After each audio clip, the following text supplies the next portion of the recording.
This is one example where the King James Bible does not show the deity of Christ as well as some modern versions. Now, when I say modern versions, I don't mean all modern versions, but the majority of the big ones, the NLT, the NIV, the LSB, the ESV. So check it out. Here we go. Romans 9:5. Whose are the fathers, and of whom as concerning the flesh Christ came, who is over all, God blessed forever. Amen. Okay, so that's the King James Bible, Romans 9:5, and it says, who is over all, God blessed forever. Amen. Now let's look at a modern version.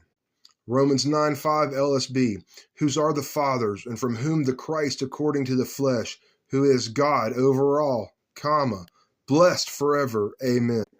That's one example where a modern translation shows the deity of Christ more clearly than the King James. Now I'll show you another one. Jude 1, verse 5, King James Bible. I will therefore put you in remembrance, through ye once knew this, how that the Lord, having saved the people out of the land of Egypt, afterward destroyed them that believed not. All right, now the King James says that the Lord saved the people out of the Egypt. Now I'm going to show you a modern translation, and this goes for the same as the ESV, the LSB, the NIV, not the NIV, but the NLT. So check it out. Jude 1:5 LSB. Now I want to remind you, though you know all things, that Jesus, having once saved a people out of the land of Egypt, subsequently destroyed those who did not believe. So we know over and over and over it's mentioned that God saved a people out of Egypt. And then in Jude 1, chapter 5, in the modern translation from the manuscripts translated from, it says Jesus saved a people out of the land of Egypt. So clearly, modern translations show the deity of Christ better in some areas than the King James Bible does. Now, to be fair, there are other areas where the King James Bible shows the deity of Christ better than modern translations. And I'll show you one right now. 1 Timothy 3:16 LSB. And by common confession, great is the mystery of godliness.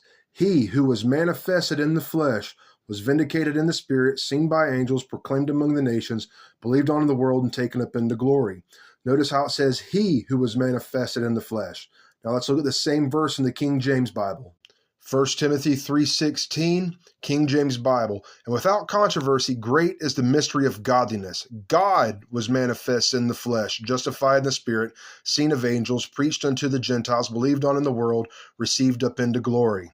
Now, in this verse, the King James Bible shows the deity of Christ more clearly than almost all the modern versions, because it actually says God was manifest in the flesh instead of the word he. He was manifest in the flesh, which is what the majority of the modern versions use.